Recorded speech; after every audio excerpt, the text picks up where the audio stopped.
말씀을 통하여 우리 자신을 돌아보는 그런 시간 되기를 소망합니다.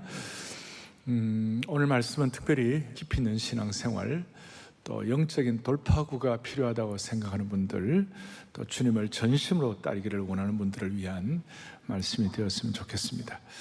제가 지금 마음속에 제가 기도하는 것은 뭐냐면, 하나님 아버지, 한국교회에 다시 한번 제4의 부흥이 일어나게 하옵소서.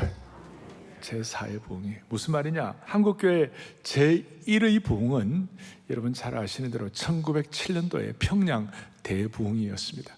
평양 대부흥, 놀라운 부흥 때문에 일제 일본 식민지 36년 동안의 그 엄혹한 시기를 지날 수가 있었습니다.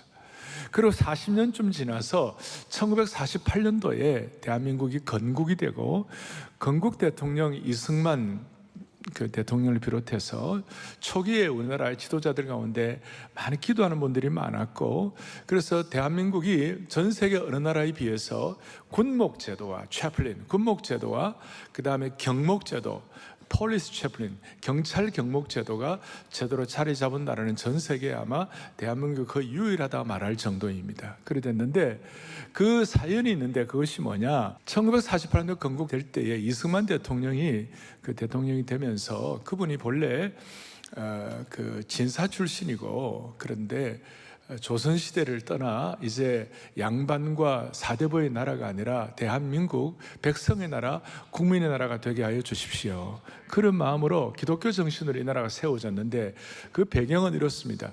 이승만 대통령이 그 감옥에서 고종 폐위 이런 정치적인 문제로 사형 선고를 받고 감옥에 가 있었는데, 그 감옥에 가 있는 이승만 대통령을 선교사들이 그 재능을 굉장히 귀하게 여기고, 저를 죽으면 안 되는데 하는 그런 마음으로 고종에게 탄원서도 쓰고, 그 다음 감옥에 있는 이승만 대통령에게 성경을 넣어줬어요.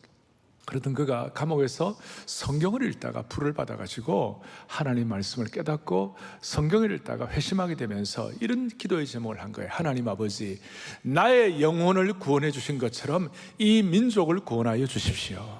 참 기가 막힌 기도예요. 감옥에 있으면 이제 나가가지고 내 좀 편하게 해달라고 그러고, 좀 자기가 좀 이렇게 뭔가 이렇게 안정적인 거, 자기 개인 기도를 하면 좋은데, 그게 아니라 나의 영혼을 구원해 주신 것처럼 이 민족을 구원하여 주옵소서. 사람이 더 완벽할 수는 없지만 그때 이승만이 하는 이 기도는 참으로 소중한 기도인 줄로 믿습니다. 그래서 이 기도를 응답하시고, 아까 말씀한 대로 6.25의 그 참 질곡을 이겨내게 하시고, 그리고 40년쯤 지나서 1980년대 들어와가지고 우리나라에 놀라운 부흥이 일어났습니다. 70년대 그 엑스플로, 빌리그람 대회, 그리고 또 이런 그 전도 집회와 80년대 복음화 대성회, 이런 걸 통하여 한국이 굉장한 이런 복음의 역사가 일어나기 시작했는데, 오죽하면 80년대 중반, 후반, 90년대 초반에는 이 나라가, 이 강남은 다 예수 믿는 거 아닌가?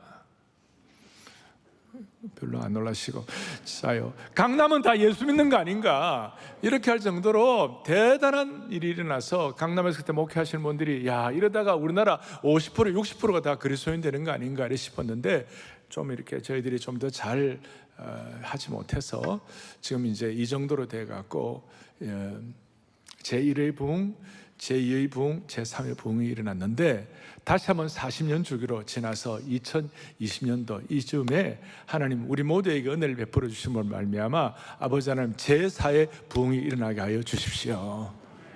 무슨 말이냐? 제3차 산업혁명, 인터넷까지, 정보시대까지는 우리가 많은 어려움을 겪고 한국교회가 인터넷 통해서 방어하느라고 전전긍긍하고 그랬는데, 이 시대는 이제 우리가 기도의 지팡이, 그 다음에 부흥의 지팡이를 들고 마귀를 향한 선제 공격을 하고 우리 한산 대첩되는 것처럼 영적인 부흥의 대첩이 되게 하여 주십시오. 여러분, 이제는 적당히 해서는 안 됩니다. 이제는 적당한 것 갖고는 해결이 안 됩니다. 이제는 정면 돌파 정도 갖고는 안 되고 무한 돌파를 해야 되고 무한 격파를 해야 되는 것이에요.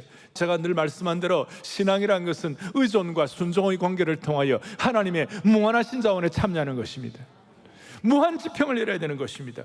무한하다, 무한 돌파를 한다, 무한하신 하나님의 자원에 참여한다, 이런 내용들은 이 땅의 용어가 아니에요. 이것은 하나님적인 것이고, 이건 천국적인 용어이고 하나님의 용어가 되는 것입니다. 무한하다는 말은 우리 피조물에게는 적용될 수 없는 말씀이에요.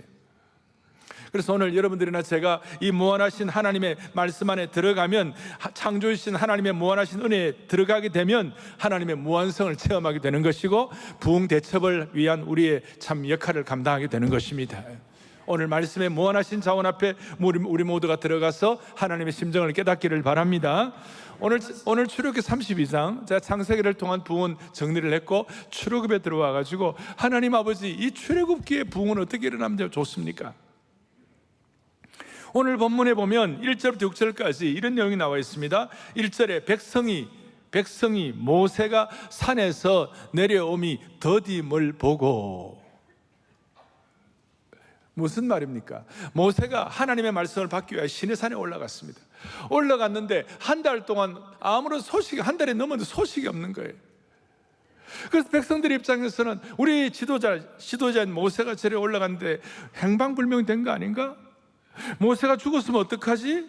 모세가 사고가 일어나면 어떻게 하지? 사람들은 일주일쯤이면 내려올까 이렇게 생각을 했는데 40일이 되어도 안 내려오니까 행방불명된 모세를 수색하고 수색대를 보내고 싶었는데도 시내산 꼭대기에 영광의 구름기둥과 구름과 불이 둘러싸고 있으니까 그 하나님의 어미하심 때문에 감히 올라갈 수가 없었어요. 모세의 시종으로 올라갔던 여호수아도 산 위에는 올라갈 수 없고 산 기슭에 있었다 나와 있어요. 산 위에는 올라갈 수가 없었어요. 이 시간 모세는 하나님과 대면하고 있고 하나님의 말씀을 받는 시간이었는데 그 시간이 한 40일 정도 걸렸어요. 그런데 시내산 안에서는 무슨 일이 벌어졌는가? 모세는 시내산 위에서 하나님의 영광을 보고 있었는데 시내산 안에서는 육신의 시간을 보내고 있는 거예요. 무슨 일이 벌어졌습니까? 모세가 내려오지 않자 사람들이 불안해가지고 나름 우리가 언제 좋았는가? 과거에 애굽의 문화적으로 애굽의 어떤 그 오염되었던 애굽의 어떤 그런 생각들이 기억나면서 애굽의 노래, 애굽의 노예로 있을 때 배웠던 어떤 애굽의 신을 섬기며 불렀던 어떤 그런 그 춤추고 이런 것들이 생각나가지고 애굽의 예습관을 이렇게 끌어낸 거예요. 그리고 모세의 형 아론을 찾아갔어요. 아론에게 믿을 수 있는, 눈에 볼 수 있는 신을 좀 만들어 달라고. 자, 그래서 아론이 그렇게 하니까 아론이 그들에게 이르되 너희의 아내와 자녀의 귀에서 금고리를 빼어 내게로 가져오라. 백성들이 아론에게 금고리를 빼어 가져다 줬습니다. 그 갖다 주니까 4절 앞에 보니까 아론이 그들의 손에서 금고리를 받아 부어서 거푸집을 만들고 조각칼로 새겨 가지고 송아지 형상을 만들어 소위 금송아지를 만들었죠. 아마 애굽에 400년 동안 애굽의 소를 신처럼 섬기니까 그런 영향이 있었던 것 같아. 그리고 4절 뒤에 그들이 말하되 이스라엘아 이는 너희를 애굽 땅에서 인도하여 낸 너희의 신이로다. 이 말이 됩니까 이게? 너희를 애굽 땅에서 인도하여 낸 너희의 신이로다. 이게 이제 문제가 뭐냐면 앞에 출애굽기 20장에서 하나님께서 이스라엘 백성에 10계명을 주는 거예요. 10계명의 제1계명이 뭡니까? 나 외에 다른 신들을 내게 뭐예요? 두지 말라. 제2계명이 뭡니까? 너희를 위하여 뭐예요? 우상을 만들지 말라. 그거 절하지도 말라. 문제가 뭐냐면 제1계명은 믿어요. 하나님 믿는 거 믿어요. 여호와를 섬긴다 그러는 거예요. 그러면서도 2계명 우상을 또 만들고 우상을 섬기는 거예요. 제1계명을 믿으면서도 2계명을 어기고 있는 거예요. 그리고 6절에 보면 무슨 일이 벌어지는가? 이튿날에 그들이 일찍 일어나고 번제를 드리며 화목제를 드리고 백성이 앉아서 먹고 마시며 일어나서 뛰놀고 춤을 췄어요. 이방 신들을 섬기는 그 어떤 그 형태를 그대로 또 다시 갖고 온 거예요. 번제를 드린다 그러면서도 우상을 섬기는 것이 난리가 난 거예요. 이 백성들이 왜 그랬을까? 저희들 입장에서 볼 때 모세가 없던 40일은 긴 시간이었습니다. 리더가 부재한 40일 동안, 지도자가 없는 동안에 무슨 일이 벌어졌습니까? 40일 동안. 여러분 40일 동안 주일 예배 드리지 않으면 무슨 일이 일어날까요? 여러분 40일 동안 다락방 빠지면 무슨 일이 일어날까요? 암예배 때는 난리가 납니다 그랬어요. 40일 동안. 40일 동안 영적인 허리띠를 풀어버리면, 큐티하지 않고 아무 주님과의 교제가 없고 40일 동안 지나면 무슨 일이 나겠습니까? 40일 동안 빠지면 어떤 일이 납니까? 아마 그냥 방치하면 우리 속에 영적인 잡초가 우후죽순 자랄 수가 있는 것이, 시험 들기 십상이에요. 그리고 영적으로 바로 서 있지 않으면 하나님을 섬긴다고 하면서도 우상을 만드는 것이에요. 그러니까 혼합주의, 혼합적이라는 거예요. 타협하는 거예요. 이스라엘 백성처럼 눈에 보이는 우상을 우리가 만들지 않는다 하더라도 40일 동안 우리가 하나님과 이런 영적 교제가 없이 우리 마음속에 잡초가 자라면 우리의 마음에 하나님이 아닌 다른 것이 자리 잡기 시작하는 것이, 분별력이 사라지고 영적 침체에 빠지게 되는 것입니다. 아마도 코로나 기간에 많은 사람들이 그걸 경험했을 것입니다. 그래서 코로나 이후에 마음속에 다들 금송아지 한 마리를 다 가지고 있는 것 같아요. 하나님 믿으면서 금송아지 한 마리를 마음속에 갖고 있는 것, 이건 제1계명을 하나님 믿는다고 하면서도 제2계명을 어기는 것이에요. 마치 주일 예배를 드리고 난 다음 내일은 점집에 가는 거예요. 월요일에 점집에 가는 것과 비슷한 거예요. 이스라엘 백성들 자신은 한 번도 하나님을 버린 적이 없다고 생각했어요. 단지 하나님도 섬기지만 이방신도 함께 섬기겠다. 그러나 하나님은 너희가 나를 버렸다고 말씀하시는 거예요. 우리는 어떻습니까? 우리의 마음속에 하나님 섬긴다고 그러면서 우리 가슴 속에 송아지 한두 마리, 금송아지 한두 마리를 다 품고 있는지 모르겠어요. 이런 속성이 다 있는 거예요. 이것이 우리의 참된 부흥을 방해하는 것입니다. 그들이 금송아지를 섬기면서 하나님 섬긴다고 하면서도 우상을 섬기는 증거가 뭐예요? 우리 속에 금송아지가 내 속에 있다는 증거가 뭡니까? 잘못된 사람들의 말에 부한해동하는 것입니다. 그리고 모세에 대해서 불신을 하는 것이고 믿지 못하는 것이고, 이스라엘 백성들은 부한해동하고 모세를 대신할 다른 리더를 찾으려고 했고, 심지어 아론조차도 분별력이 없어졌습니다. 나중에 모세가 내려와서 아론에게 야단을 치니까 아론이 뭐라고 그러냐면, 금부치를 불에 던졌더니 송아지가 나왔다. 이상한 소리야. 금부치를 불에 던졌더니 송아지가 나왔다. 사실 아론의 입장에서는 모세가 하나님과 40일 동안 만나는 그 중요한 순간에 산 아래서 아론의 입장이라면 적어도 토요 비전 새벽 예배라도 해야 되는 거 아니에요? 하나님 앞에서 모세가 그 말씀을 받는 순간에 밑에서는 모세를 도와줘야죠. 기도의 지팡이라도 들어야 되고 부스러기 은혜라도 받아야 되는데 기가 찬 일을 하는 거예요. 앞에 32장인데 17장에 보면 모세가 지팡이를 들고 산에 올라가니까 아론과 훌이 올라가가지고 같이 받쳐주면서 같이 중보기도하며 승리했잖아요. 그런 경험을 갖고 있는데 모세가 산에 올라가서 밑에서 같이 기도라도 해줘야 되는데 그냥 아론이 그냥 연약해져 버린 거예요. 정말 기가 차는 일이 벌어진 거예요. 이 아론의 잘못 때문에 하루아침에 뒤에 나오죠. 3,000명이 죽음을 당하는 거예요. 산 위에서 모세와 대화를 놔둔 하나님께서 드디어 7절 8절에 여호와께서 모세에게 이르시되 너는 이제 내려가라. 너가 애굽 땅에서 인도하여낸 내 백성이 지금 부패했고 지금 문제가 많도다. 8절에 내가 그들에게 명령한 길을 속히 떠나 자기를 위하여 금송아지 부어 만들고 그것을 예배하고 그것에게 제물을 드리고 말하기를 이스라엘아 이는 너희를 애굽 땅에서 인도하여낸 너희의 신이라. 그리고 9절 10절에 여호와께서도 모세에게 이르시되 내가 이 백성을 보니 목이 뻣뻣한 백성이로다. 10절 내가 하는 대로 그대로 돌아 내가 그들에게 진노하여 그들을 진멸하고 너를 큰 나라가 되게 하리라. 그래서 이렇게 하면서 모세가 두 증거판을 갖고 이제 산 위에서 내려오게 되는데, 산 기슭에서 모세를 기다리던 여호수아가 모세를 만나서 이렇게 얘기합니다. 17절에 진중에서 싸우는 소리가 나옵니다. 여호수아는 백성들이 싸우는 줄 알았는데 가보니까 그게 아니에요. 19절에 보니까 진에 가까이 이르러 그 송아지와 그 춤추는 것들을 보고 크게 노하여 손에서 그 판들을 산 아래로 던져 깨뜨리니라. 그리고 20절에 모세가 그들이 만든 송아지를 가져다가 불살라 부수어 가루를 만들어 물에 뿌려 이스라엘 자손에게 마시게 하니라. 그리고 모세가 아론에게 도대체 이게 어떻게 된 거냐?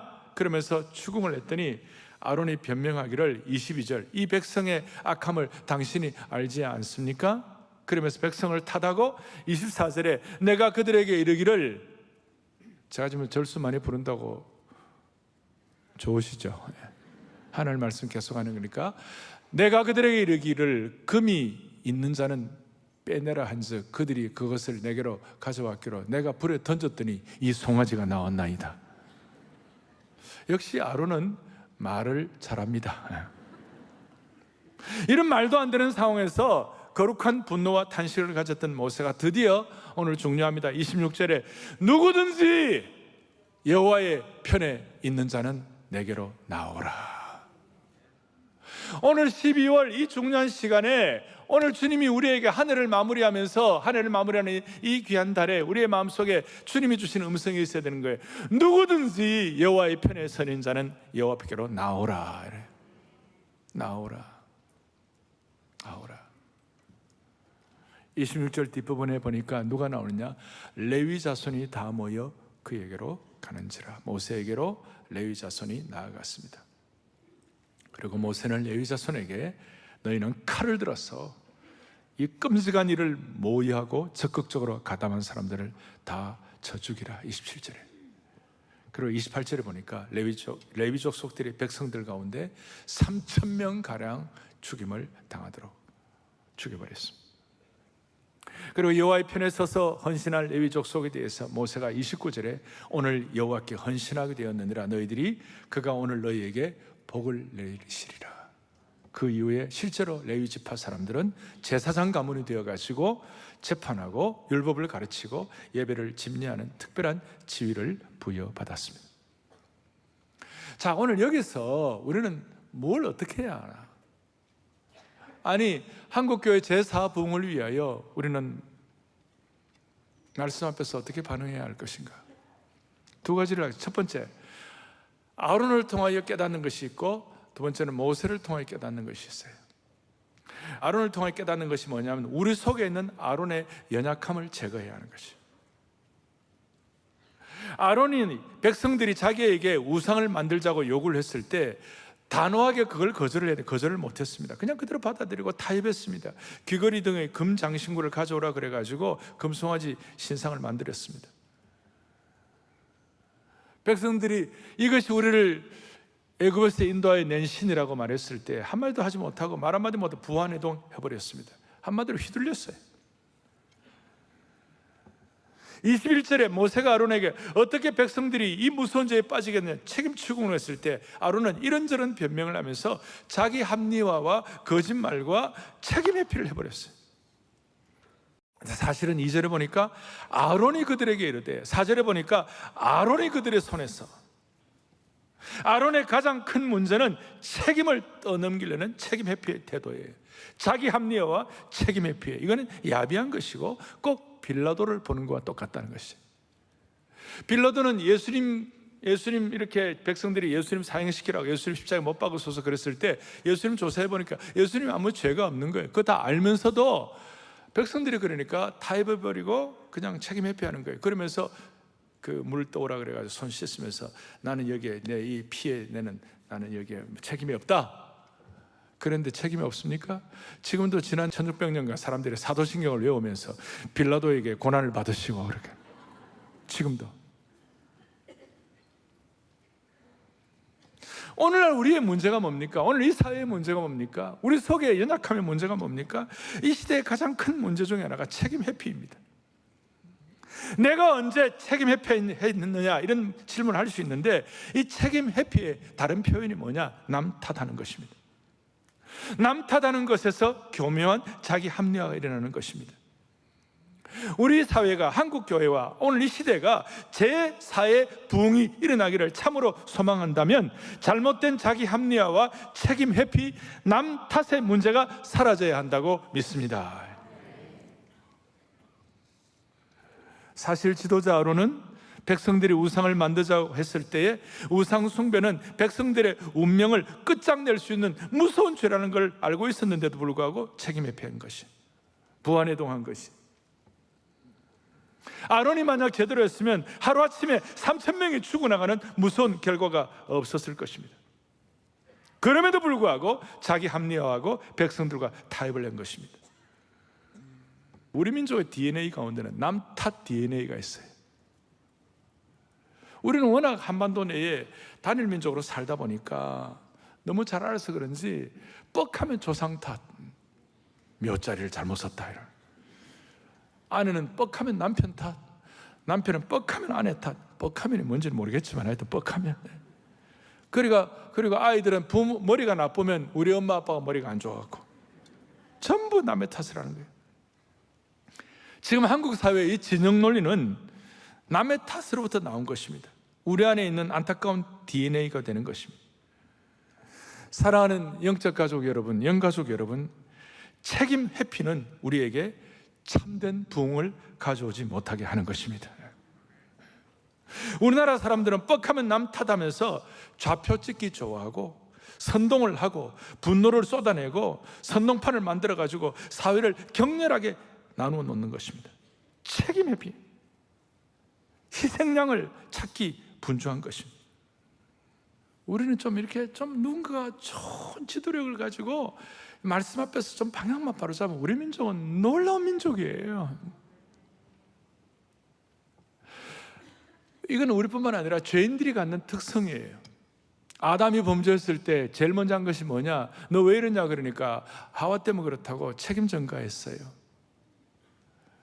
그런데 예수님, 제1의 아담은 그렇겠지만 제2의 아담인 예수 그리스도는, 둘째 아담이신 예수님은 다른 사람의 죄를 자신이 그냥 다 뒤집어 썼어요. 다른 사람의 죄를 자기 자신에게 전가하신 거예요. 책임 회피가 만연한 사회, 남 탓하고 좌표 찍기 좋아하는 사회 가운데 우리는 신앙 외에는 다른 길이 없다는 걸 믿으셔야 되는 것이에요. 남 탓하는 책임 전가의 DNA 대신에 다른 사람의 죄를 자신의 문제로 인식하고 해결하려는 영적 이 복음의 속죄의 DNA를 우리가 회복해야 하는 것입니다. 이런 남 탓이 아니라 자기의 문제로 알고 나가는 이 속죄의 은혜가 있어야 부흥이 일어나는 것이에요. 다니엘도 기도할 때마다, 다니엘은 잘못한 거 없었어요. 다니엘은 부정한 거 없었어요. 그런데도 불구하고 전혀 틈을 찾지 못할 정도로 완벽한 사람이었어요. 근데 다니엘은 늘 기도할 때 주여 우리의 죄, 나의 죄, 우리의 죄를 용서해달라고, 우리가 범죄했다고 범죄한 자들과 자신을 동일시한 것이죠.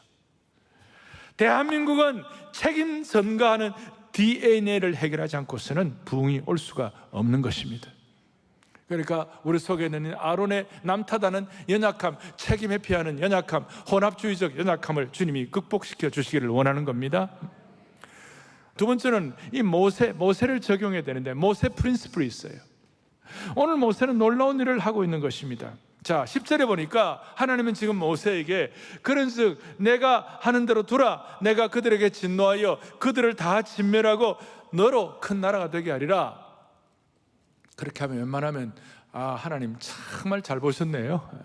이것들 다 싹싹리하고 우리나라로 저로 하여금 저희 자손 우리 가족으로 하여금 새롭게 이 나라를 펼치는 것이 좋겠습니다. 이렇게 반응할 수 있을 텐데 모세는 하나님의 심정을 알았어요. 하나님이 이 백성을 다 멸하리라고 하지만 내가 정말 너무 아깝다, 이 백성 멸하면 안 된다, 이 백성 죽으면 안 돼, 이 백성 잘못되면 안 된다 하는 건 하나님의 본심을 겉으로 드러나는 것이 아니라 하나님의 본심을 모세가 알고 있었기 때문에 12절 주여 이 맹렬한 노를 그치시고 뜻을 돌이키사 주의 백성에게 이 화를 내리지 말아 주옵소서. 하나님의 그 안타까운 심정을, 하나님은 백성들 다 죽이는 것이 하나님의 목표가 아니에요. 백성들 다 멸하는 것이 하나님의 목표가 아니에요. 백성들이 다시 돌아오는 것이 하나님의 목표인 것이에요. 이 12월 이 찬해 종착역 마지막 달에 우리의 연약하고 부족한 것이 있으면 그냥 나가 떨어지지 말고 주님 앞에 다시 돌아오는 것이 중요한 것이에요. 자, 심지어 모세가 하나님의 심정을 깨닫고 무슨 얘기까지 했느냐? 오늘 32절 요절 같은 말씀입니다. 뭐라고 되어 있습니까? 그러나 이제 그들의 죄를 사하여 달라고요. 그렇지 아니하시면 원하건대 주께서 거룩하신 책에서 내 이름을 지워버려 주옵소서. 아니, 이런 기가 막힌 기도를 하는 거예요. 생명책에서 제 이름을 제거하더라도 이 백성을 살려주옵소서. 민족의 문제를 앞에 놓고 책임 회피가 아니라 민족을 향한 속죄의 제물이 되겠다. 아론을 통하여 우리의 연약함을 극복해야 한다면 특별히 모세를 통하여 우리가 뭘 깨달아야 하는, 모세처럼 속죄의 제물이 되게 하여 주십시오. 속죄의 제물. 특히 오늘 주목할 것은 30절에 이튿날 모세가 백성에게 이르되 너희가 큰 죄를 범하였도다.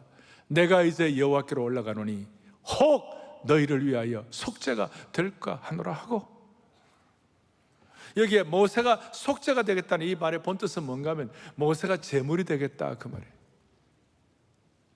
이스라엘 백성들이 제물이 될 때는 양과 소의 피를 흘리는 것입니다. 양과 소의 각을 뜨는 것입니다. 뼈를 발라내는 것입니다. 피를 흘리는 것입니다.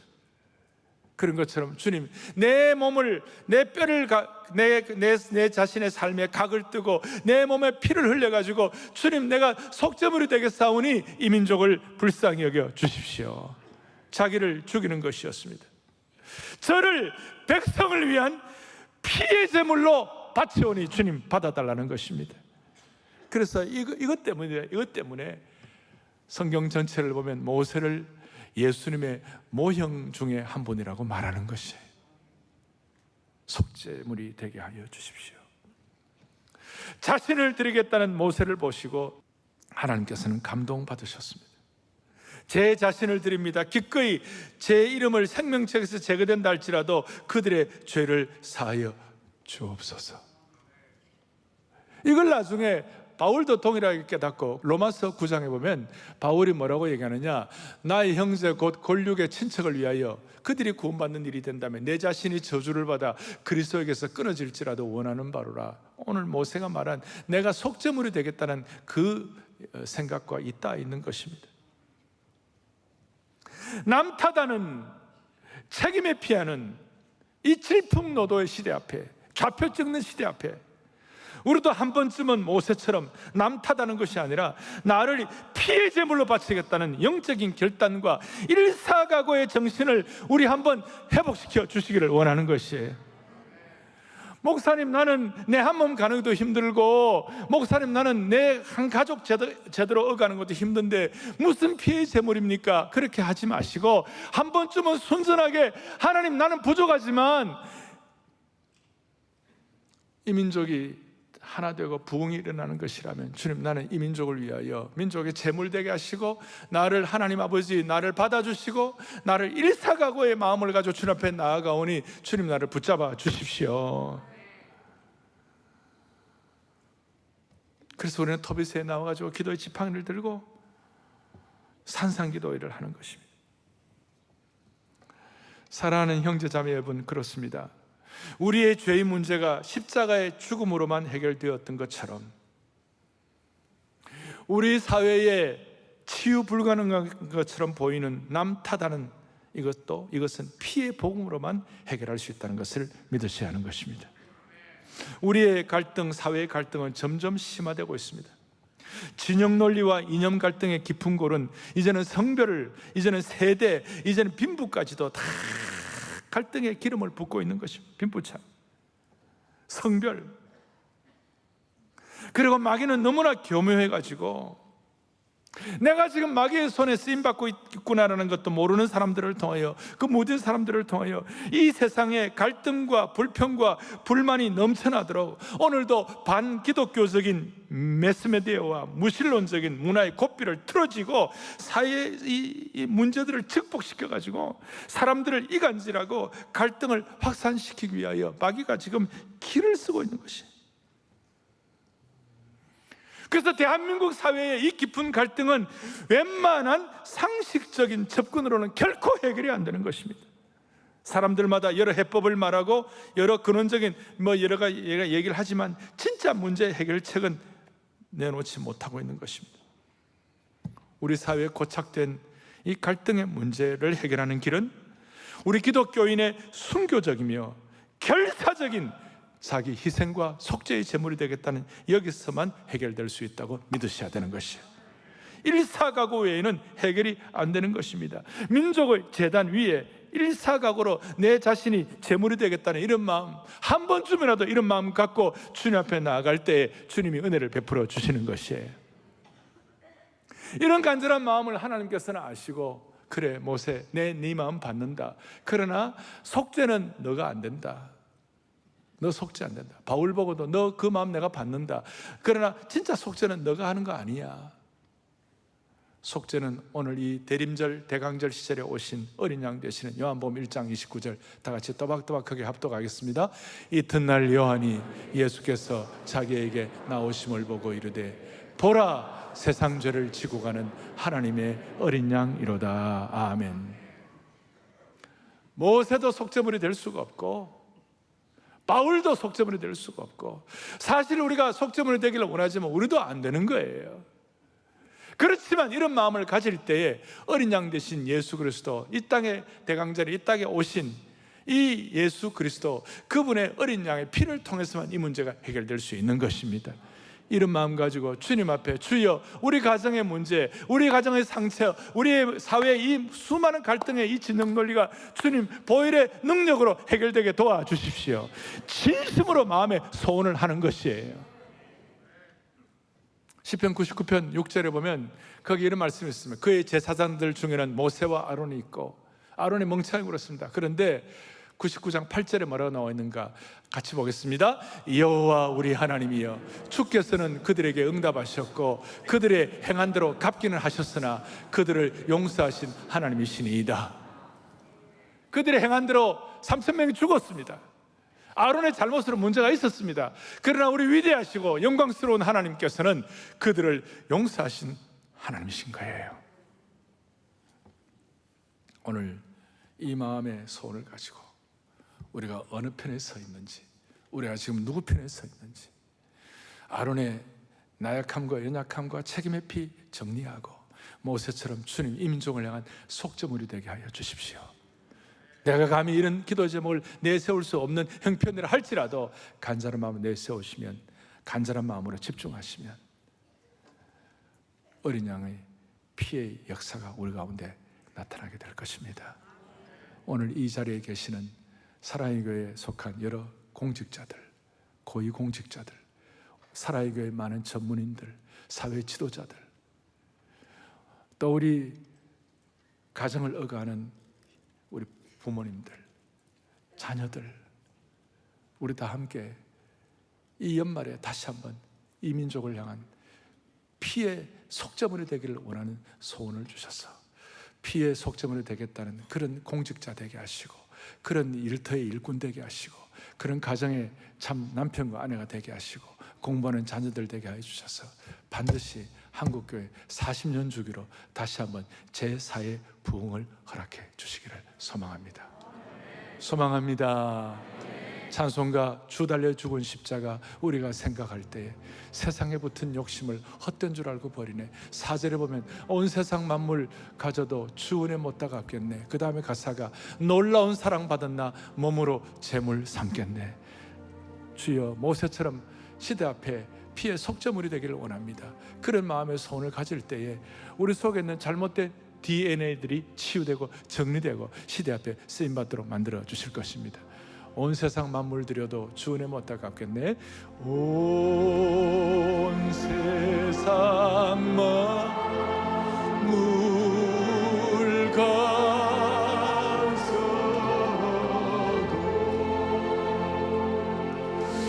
주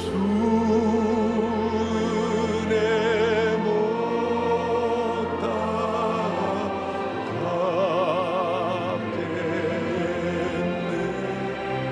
놀라운 사랑받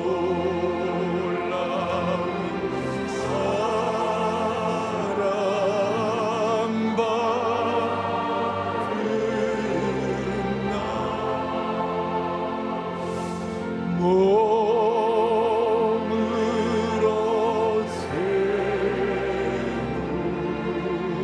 세울사. 두 손을 주님 앞에 펼치시고 놀라운 사랑, 놀라운 사랑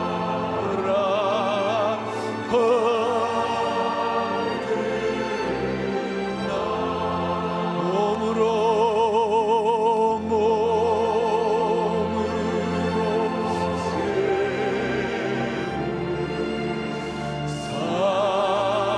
삼게. 아멘. 가슴에 손을 얹겠습니다. 하나님 아버지, 오늘 주님의 심정을 깨닫는 귀한 말씀 주신 은혜를 찬양과 감사를 올려드립니다. 주님, 우리가 신앙생활 연조가 깊어지면서 부지불식간에 우리도 모르게 우리 마음속에 들어온 금송아지가 있다면 이 시간 하늘의 불을 내려주셔서 그 모든 혼합주의적인 것들이 깨끗이 태워지게 하여 주시기를 원합니다. 아론처럼 자기 합리화하고 남 탓하고 책임을 피하는 이 모든 나약한 그리스도인의 자세가 해결되게 도와주시옵시고, 모세처럼 새로운 영적 원리를 가지고 목자의 심정을 가지고 내가 이 시대의 속죄물이 되겠다는 그런 간절한 마음으로 예수님의 피의 속죄물을 깨달은 그런 은혜를 깨달은 하나님의 백성으로 부흥의 전사들이 되게 하여 주시옵소서. 그리하여 다시 한번 한국교회의 제4의